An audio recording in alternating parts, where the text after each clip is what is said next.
You want a war? You're gonna get one. Forget the lies, the money. We're in this together and through it all. They said that nothing's forever, and they refuse to see the change in me. Why won't they wake up? Come on, come on, come on. Let's get it out to the music. Play that fucking music. Live through my music, yeah.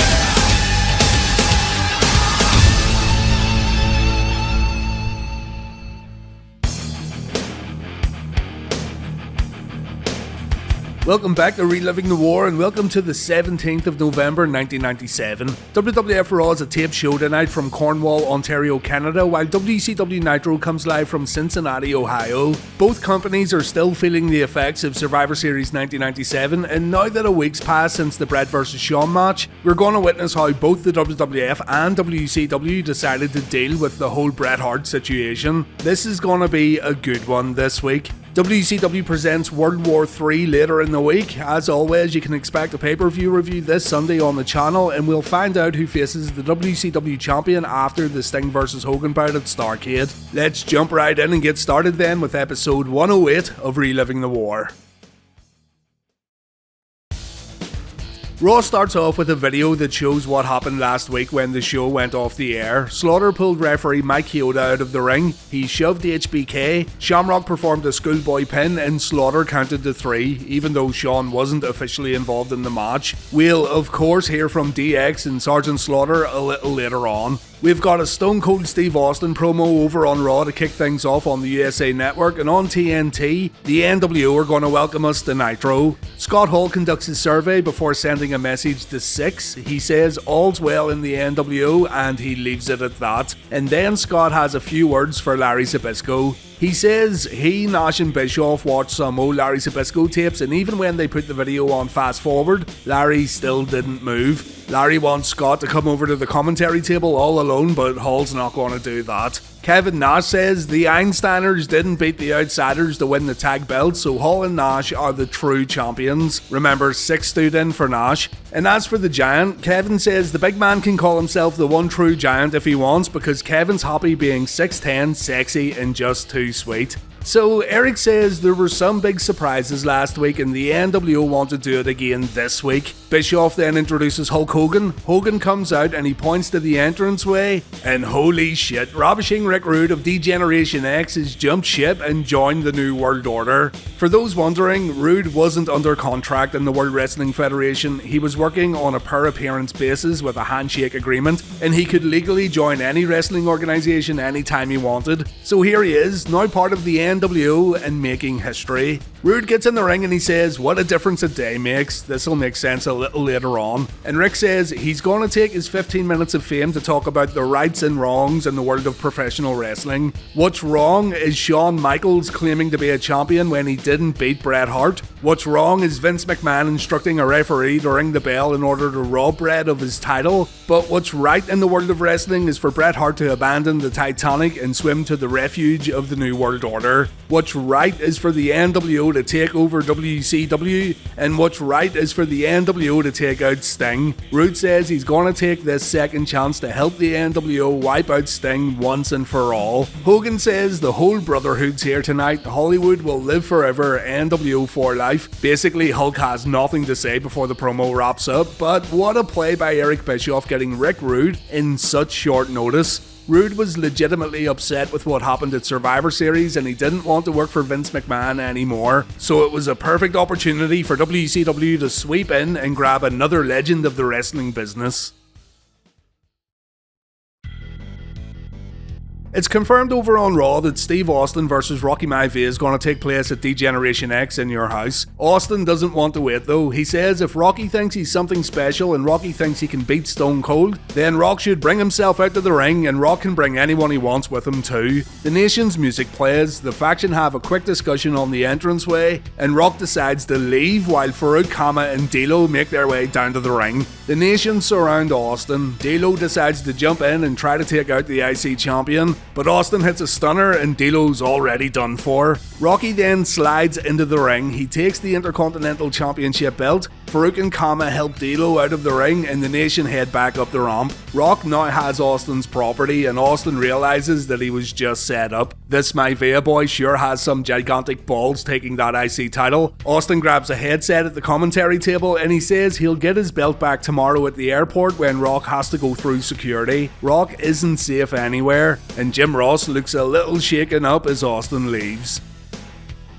Marc Mero vs Jerry Lawler takes place next on Raw. On Nitro, we've got Meng vs Glacier. I've waited for this day for a very, very long time. Before my wildest dreams come true though, Mean Gene gets a brief interview with Ray Traylor. Ray says the NWO ganging up on people just shows what kind of men they really are, and Ray says he'll fight any member of the NWO one-on-one, anytime, in any place. But he won't be doing none of that tonight unfortunately, because the NWO decide to gang up on Ray, and the former Big Boss Man gets his ass kicked on the entranceway. Even the Hulkster decided to show up for this one. Ray gets his back whipped, the Macho Man sprays NWO on his back, and Buff Bagwell flexes to the camera. Some things never change. So let's see what the Meng Manly meter says about Glacier. Okay, let's just say Glacier's below 0 on the meter. He's sub-zero. Fair play to him though, he understands that the only way to take out the Minger is to attack right at the opening bell. Glacier chops at Meng's back and a leg sweep brings the tough bastard down to the mat, but Meng kicks out and Meng gets mad when Glacier begins punching him in the face. A back suplex puts an end to that nonsense. A big old chop sends Glacier back to Casadel Frosty Balls and Meng performs his ultra combo in the corner. A dazed Glacier then tries to get back into the match, but another chop almost kills our chilly chum. Meng then misses a Minger splash and this gives Glacier a chance to hit a clothesline that has no effect, though Meng does go down after the follow-up dropkick. After performing a backdrop, Glacier gets distracted by Jimmy Hart on the apron. Glacier then tries to refocus on his opponent. He misses a kick and there it is, Tongan death grip on Glacier. The Barbarian shows up but he allows Meng to get the pinfall win before launching an attack on Glacier. You can't see me right now but I'm literally crying tears of joy. This warms my cold dead heart so much. Ernest Miller shows up to take out the Faces of Fear. I feel like we've seen this all before, but that doesn't matter. The Cat takes the Tongan death grip too, and this couldn't be any more perfect. Meng wins, Glacier loses. Absolutely wonderful. Sable got kicked in the face by her pet donkey apparently, and she's got a black eye. She's hiding it under her sunglasses, but Butterbean doesn't care. He waves at Sable and this pisses Marvelous Marc off no end. But Marc needs to realise that no woman can resist big butterballs and his smooth bald head. A month ago, Marvelous Marc defeated Brian Christopher, so Big Daddy Lawler's out to get a little revenge. He performs a hip toss at the opening bell and he tries to impress Sable with a Jackie Fargo strut. Sable likes it and she knows she does. What Sable doesn't like is Brian Christopher coming to the ring to back up his daddy. Lawler and Lawler Jr. bump after a Marc Mero baseball slide and Too Sexy joins the commentary team afterwards. Jerry tells Butterbean he's gonna fuck Mero up and Butterbean's like, yeah, get him king. Jerry tells the referee to stand in the corner. We are about to witness Balboa versus Creed 3. These two warriors put their fists up, Lawler gets destroyed, and he crawls back to Earl Hebner like a little puppy looking for help. But Earl's the kind of referee who calls for the bell when guys don't even submit, so he's no help at all. Lawler then tells young Brian it's time for some rope-a-dope. The king lures Mero in, and by God, it works. Mero gets thrown out of the ring and Too Sexy gets in a cheap shot. Brian says Sable needs a real fucking man and not this Johnny B. Bad loser. Brian wants to get those digits and he goes about this by repeatedly saying he's sexy while Sable says, no you're not. You want it? You want me? You want me? Brian doesn't give up and eventually Marvelous Marc sees this sleazeball trying to get with his wife. The distraction allows Jerry Lawler to hit his trademark piledriver, and when the king covers Mero, Sable decides to get in the ring and pull Lawler away from Marc. The ref calls for the bell, Mero still hits a low blow followed by the TKO, and Marc argues with Sable afterwards. He's not happy about the DQ. The live audience doesn't know that Sable got kicked by a donkey. And Cornette says on commentary, the live audience are maybe seeing the black eye and thinking something else could have happened to Sable. Yeah, it's pretty grim and you know what they were playing at here, but Lawler wins via DQ, and Butterbean's urges to sweep in and save Sable from this dastardly Mero bastard only grows stronger.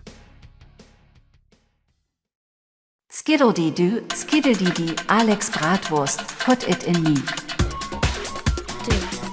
Oh, Big Bratwurst.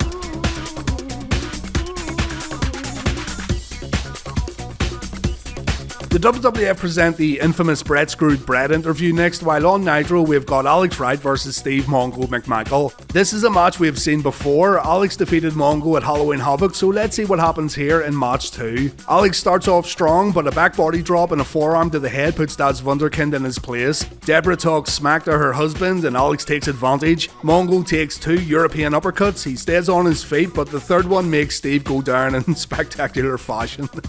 Let's see that again. I love watching Mongo take bumps, bless his big Chicago Bears soul. There's another one. Tony Schiavone announces a Mongo vs Goldberg match at World War III as Alex gets the best of Mongo on the outside. Alex slams Steve back inside the ropes. He goes upstairs to put an end to this nonsense, but his crossbody completely misses its rather big target. Big Steve loses his mind and he lays in the punches in the corner. Deborah screams at Steve to stop. Nick Patrick tries to break things up, but Mongo pushes him away, and that results in another win for Das Wunderkind. It's a DQ win, but a win nonetheless. And let's be fair here, check out Alex's bump after Mongo's right hand. Ever so slightly exaggerated there, Alex, just a little though. Deborah looks at the animal her husband's become while Alex celebrates his big win. Well done, Das Wunderkind, well done. Alright, I went into detail about these Bret Screwed Bret interviews before, and I'm going to recommend you check out my previous video on the subject because I don't want to go over every last thing again here in this video because it took me half an hour last time. I'll go over the main points here though. Basically, Vince wanted to clear the air by giving his side of the story, and according to Jim Cornette, Vince felt he had come out of these interviews in a good light. He had come out as a good guy, and Vince hoped the fans would pretty much see Bret as the enemy after all this. Instead, Vince came off as insincere while he completely misjudged how much the fans appreciated Bret as a performer, and fans really disliked Vince after these interviews. He came out of it looking way worse. McMahon says some would say he screwed Bret Hart, but Vince looks at it another way. Vince truly believes Bret Hart screwed Bret Hart. Jim Ross wants Vince to elaborate because fans will feel Vince isn't taking responsibility. And Vince says Bret didn't honour the old tradition of putting guys over who helped make him on his way out. This shocked Vince, seeing as Bret sees himself as a traditionalist. But Bret refused to lose on his way out the door, and Bret didn't respect the WWF on his way out, and that was all Bret's decision. So again, Bret screwed Bret. In regards to Bret having a 20-year contract that wasn't honoured, Vince says it was a joint decision. Vince helped Bret in getting his WCW deal because the salary WWF was paying Hart, according to Vince, was no longer justified, and Bret wasn't feeling creatively fulfilled due to Shawn Michaels, quote, stealing his spot.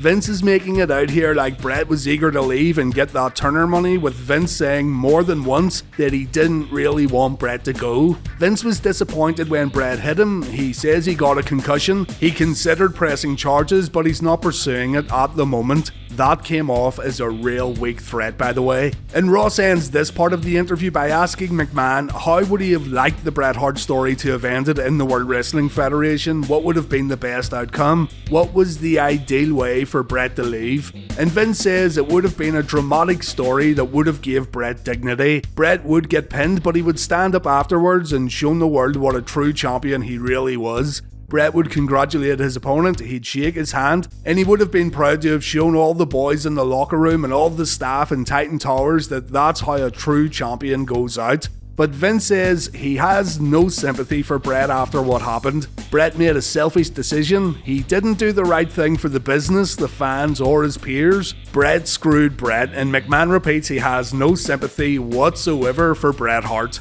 This interview continues a little later on, so we'll come back to it very soon, but fuck, I felt my blood boiling watching this all over again. Fair play for doing a interview though, and not sweeping it all under the rug, but my god, if Vince wanted to babyface everyone with this interview, then he absolutely 100% missed the mark. Los Boricuas versus Road Dogg and Billy Gunn's next up on Raw, while Chris Jericho battles Rey Mysterio on Nitro. The Raw match doesn't get started. Gunn and Road Dogg come out wearing the Boricuas gear. Apparently, Los Boricuas got their locker room robbed earlier by these two cheeky bastards. Savio and Miguel attack James and Gunn on the entranceway. They have a brawl inside the ring, and just as Gunn and James were about to put Miguel away, Jesus and Jose hit the ring. The ref calls for the bell. It's another fucking DQ. Road Dogg and Badass have to fight their way out of the ring, and that's how it ended. It was announced here though that Gunn and James are going to face the Legion of Doom at D-Generation X. Over on Nitro, Mike Tenay says this is the first singles match ever between Jericho and Rey Mysterio, and I thought Mike was talking out his ass, but the professor was absolutely right. Don't ever question Mike Tenay's knowledge, guy knows his shit. The cruiserweight matches involving Rey, Malenko, Guerrero and Jericho are starting to become a bit of a blur, and it's hard to keep track of all the wins and losses, but you know you're in for a good time when any of these guys lock up, and this match was no different. Rey misses a springboard moonsault and Jericho makes Mysterio pay with a body slam. Chris follows this up with a clothesline and a few chops in the corner. Jericho then gets launched to the opposite corner, but he throws Rey over the top rope and Mysterio lands on the apron. Chris stops a Mysterio aerial attack and he performs a super gorilla press slam that gets the crowd going nuts. Watch that again and look at Randy Anderson's reaction. It's brilliant. Mysterio rolls to the outside and he tries to recuperate, but Chris follows and Rey gets dragged around by his mask. A very heelish thing to do there, Mr. Jericho. And Chris begins kicking Rey in the head while he's down. Could this possibly be a change in attitude for Chris Jericho? Jericho delivers a great looking vertical suplex and the audience just randomly begin applauding the match. This rarely happened during this era and it seems to take Chris back a bit, but it's still awesome to see. Chris keeps the pressure on with multiple backbreakers and he delivers a powerbomb when Mysterio tries to fight back. He then goes for the lion salt, but Rey gets the knees up. Chris fires back with his double powerbomb. He goes for a third, but Rey jumps down and he delivers a springboard Hurricane Rana for the win. Chris can't believe he just lost, as Mike Tenay says on commentary, never count out Rey Mysterio Jr. I enjoyed this match a lot. Check it out in its entirety when you get the chance.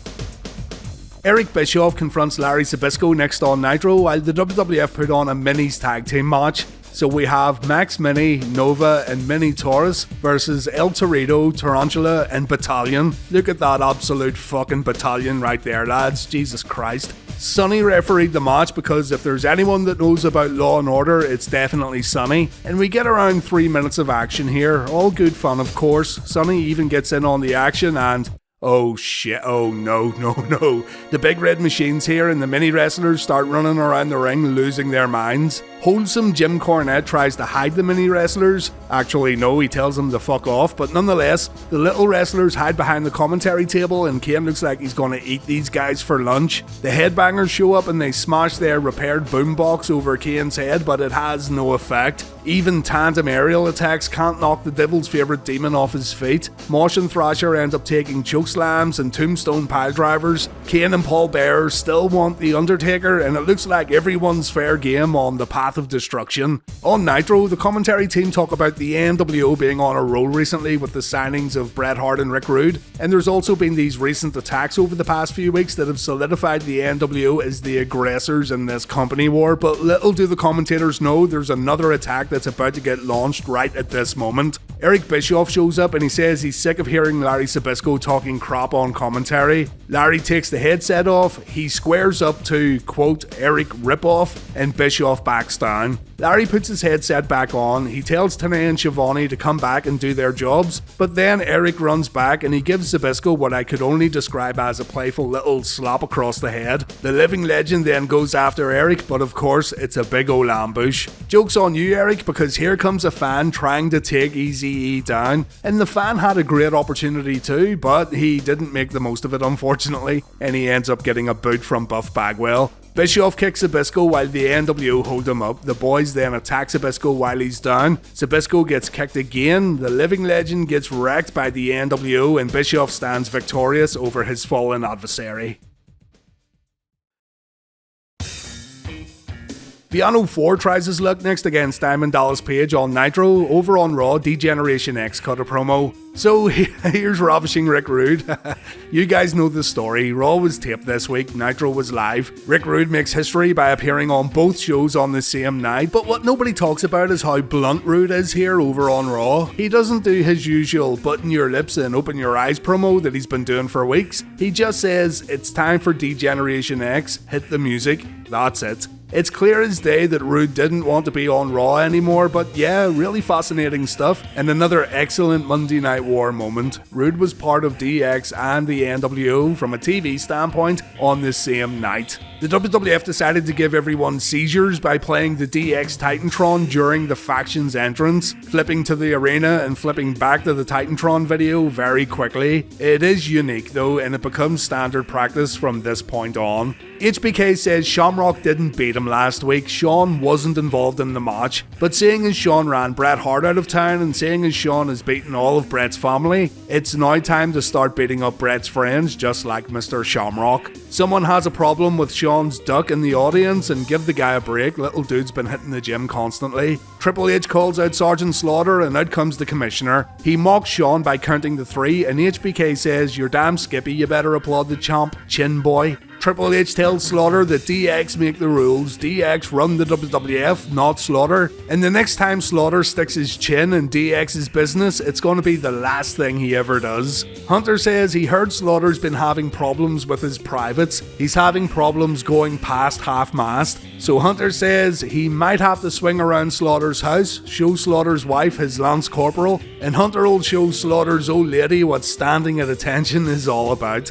Slaughter whacks Hunter, but DX launch an attack immediately afterwards. The magical briefcase comes into play, Hunter nails Slaughter with a pedigree, and gotta say, Slaughter was taking bumps like a champ in 1997. DX put an X across Slaughter with some toilet paper, not as effective as spraying NWO on your fallen victims, but they throw the TP into the crowd, and they celebrate another job well done. The match over on Nitro, that's as predictable as they come, so no need to go into detail. Villano IV didn't have a hope in hell against DDP, even though Villano V tried to lend a hand on the outside. Gotta say though, the diamond cutter in this match was great, so great that I put it in the Reliving the War intro. Look at that, a thing of beauty. After the bout, Villano V took a diamond cutter off the top rope and the crowd went wild. Everyone loved DDP and WCW, and I think we're all just glad to see him move on to something else that didn't involve Curt Hennig or the NWO, even if it's just for a week.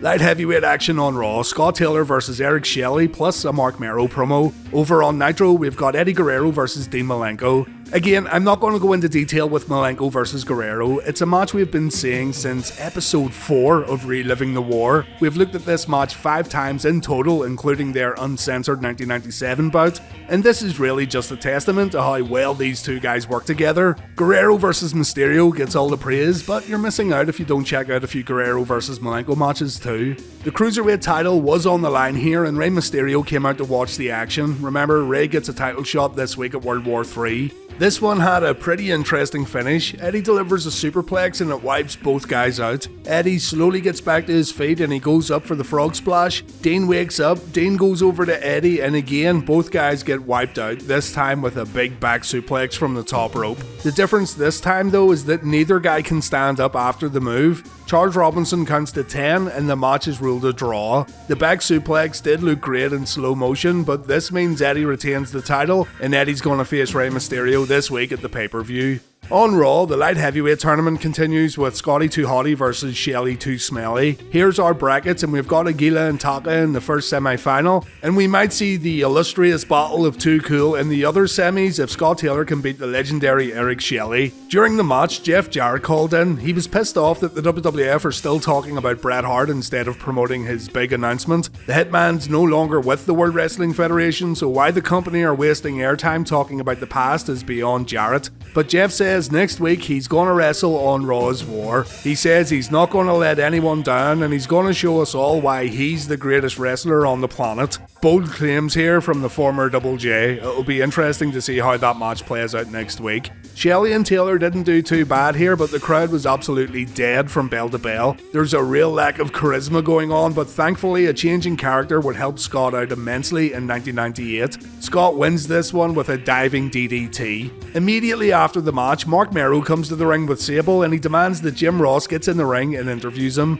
Marc says his property, Sable, is getting stalked and the WWF won't do anything about it. This big bald butter bastard won't stop waving at Sable and it has to stop. Marc says Butterbean isn't a real boxer, but Mero is. Butterbean hasn't beaten anybody, and, I quote, Butterbean can't even beat himself. I think he has been beating himself, Marc, while looking at your wife, but Marc challenges Mr. Bean to a fight, and Big Buttwagon steps inside the ropes. Marc calls Butterbean a fat ass before shoving him, and Butterbean shoves Marc back. Marc falls down and the crowd pops, but the fight doesn't get started as officials hit the ring and Mero and Sable end up making their exit. Sable doesn't look too happy as she goes back through the curtain.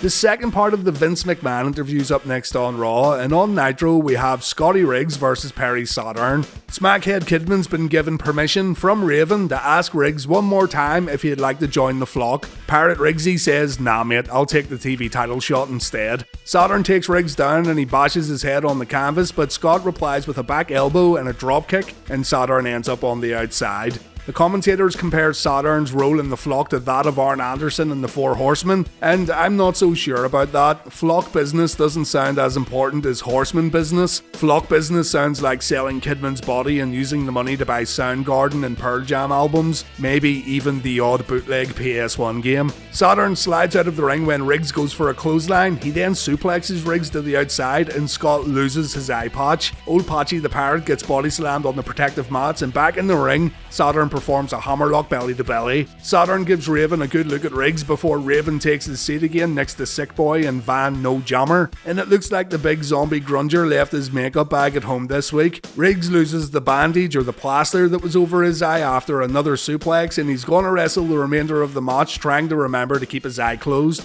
Saturn tries to superplex Riggs to the outside, but Riggs fights him off, and Scotty then does this, the mad bastard. Scotty's just about to punch Raven, but Saturn runs over for the save, and Scott gets his little American male smashed on the guardrail. Saturn then delivers a top rope leg drop, and the match ends when Perry locks in the rings of Saturn. Raven looks over the fallen Scotty Riggs, no doubt offering Riggs some encouraging words about how good the match was and how sick that dive over the guardrail looked. Thanks, Raven. Someone we won't be giving any thanks to is Vince McMahon as he continues to dig himself in a hole over on Raw. When asked if he would rehire Bret Hart after what happened at Survivor Series, McMahon says yes, he would. Bret would need to apologise though, and he wouldn't get any more free shots, but McMahon says he would apologise too for doing what he had to do. If Bret could tear up his contract right at this moment and come back to the WWF, Vince said he would welcome him back. So it begs the question, why did you let him go in the first place, you fucking spoon?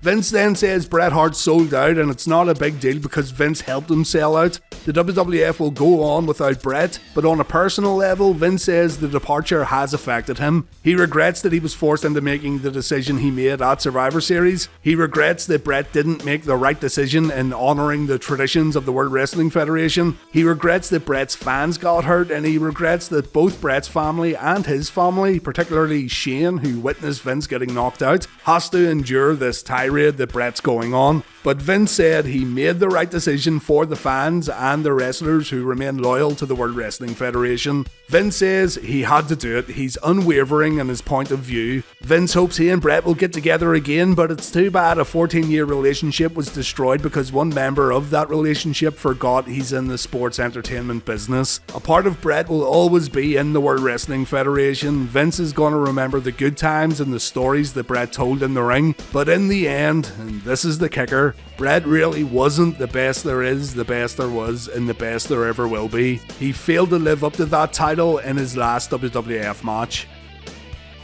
Goldust vs Vader on Raw, and the Steiner brothers take on Vicious and Delicious on Nitro. Neither match gets started, unfortunately. The Steiners get attacked during their entrance by the NWO and they get their tag team belts taken away too. Mike Tenay says this is all part of the NWO's plan to hurt guys who plan on entering the World War III Battle Royal. And yeah, World War III does come down to a WCW vs NWO battle, but we'll cover all that later in the week. Can't say I'm looking forward to covering the Battle Royal because of how messy World War matches are, but we'll look at all the important stuff, of course. On Raw, Goldust comes to the ring with Jerry Briscoe, and he doesn't look like he's in any shape to wrestle. He doesn't look dressed to wrestle either, to be fair. Goldust says he's broken and crippled, he has a doctor's note, he can't wrestle Vader tonight. Vader says he doesn't care what the letter says, but he has a look anyway. He then crumples it up and he throws it at Jerry Briscoe, but Goldust pulls a small hammer from his sling and Vader gets whacked on the head. It all ends with Vader shaking on the mat while Goldust heads back up the ramp. And yeah, I still think this new change of character for Goldust is a good thing. As mentioned, I feel he needed to do something different, and this definitely was different, but we'll see how it plays out over the next few weeks. Announcing excellence, the new fragrance for him. The sweet aroma of success, the fragrance of excellence, combines leather found on championship belts, subtle hints of maple syrup, a dash of strawberry jam straight from Calgary, a touch of class, a touch of style, and it's all excellently executed with the musky, masculine scent of Stu Hart's sweaty dungeon. Keep those lousy stinking hyenas away while smelling like a real hero, and repel those tramps from entering the dressing room after a hard-fought match. Excellence for him guarantees you'll be sharpshooting your way to success. Visit chinlocks.com today. Get the excellence.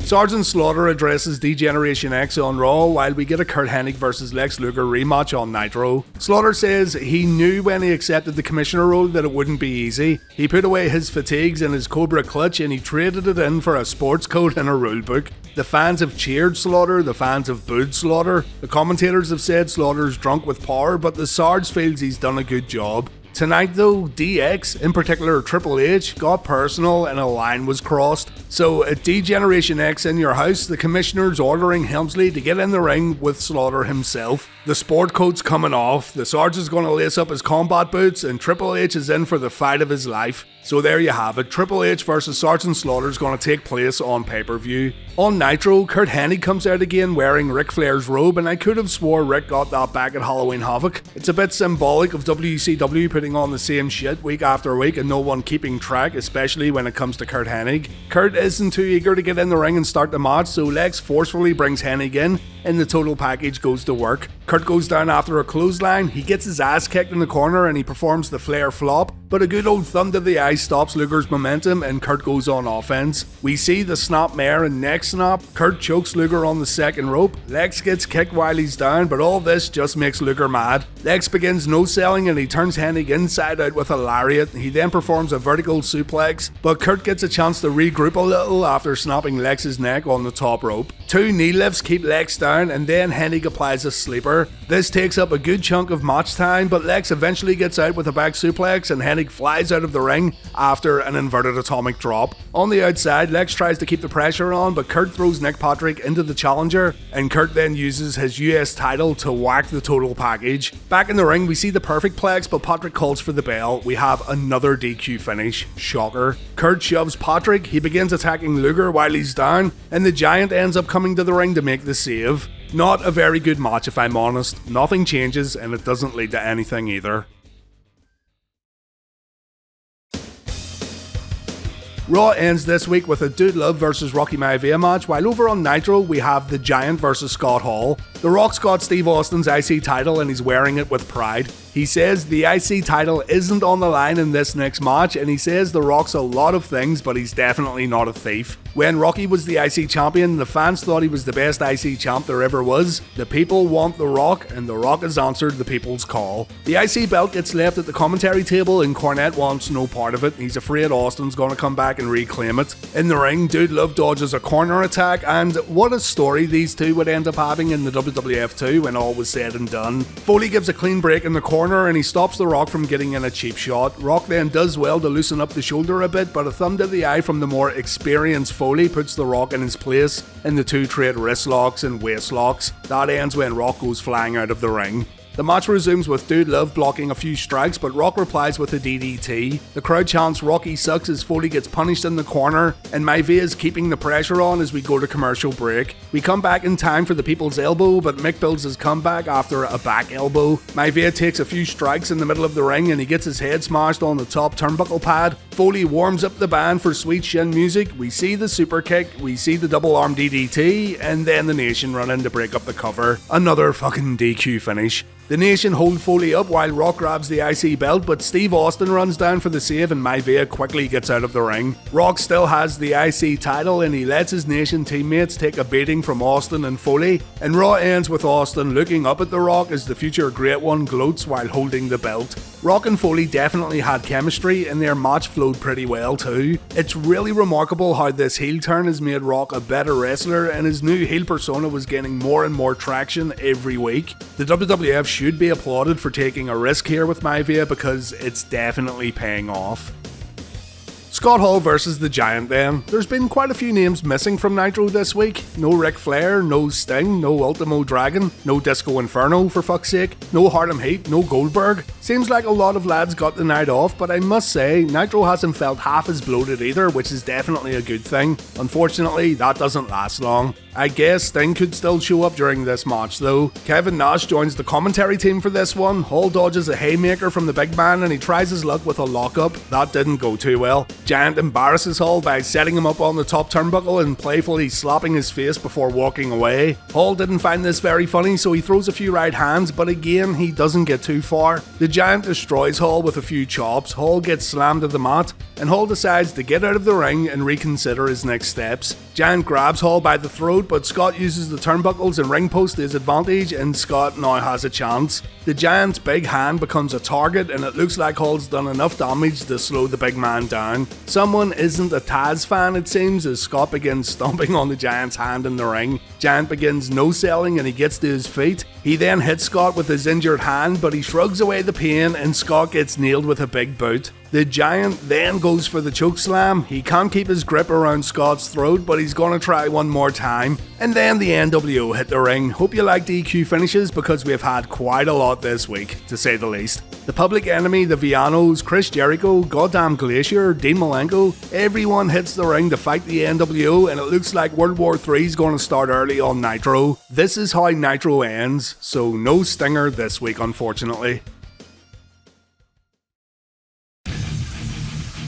It's another win for Raw this week. The Bret Screwed Bret interview lives on in infamy, and it's an important piece of WWF television when we consider the on-screen character Vince would play soon on Raw's War. Rick Rude showing up on Nitro is also pretty significant. Jericho vs Mysterio was a lot of fun too, but it's another case of choosing just one show to recommend to viewers from start to end, and Raw was just a little more entertaining this week. Raw now has 49 points on our leaderboard, Nitro has 46 points, and we have 13 ties on the board.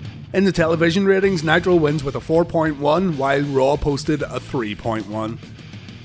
Join me later in the week for the World War III pay-per-view and we'll see what happens in the big battle royal. Even if you're not into World War matches, we still have quite a few other matches to look at during the pay-per-view, so I hope to see you then. On Raw next week, Steve Austin tries to get his belt back from The Rock, Jeff Jarrett's in the building with his shit ring gear, and Shawn Michaels says that Bret Hart's in the building and the two enemies are going to sort out their differences once and for all. Thanks for watching this week's episode guys, I do appreciate it as always, and take care.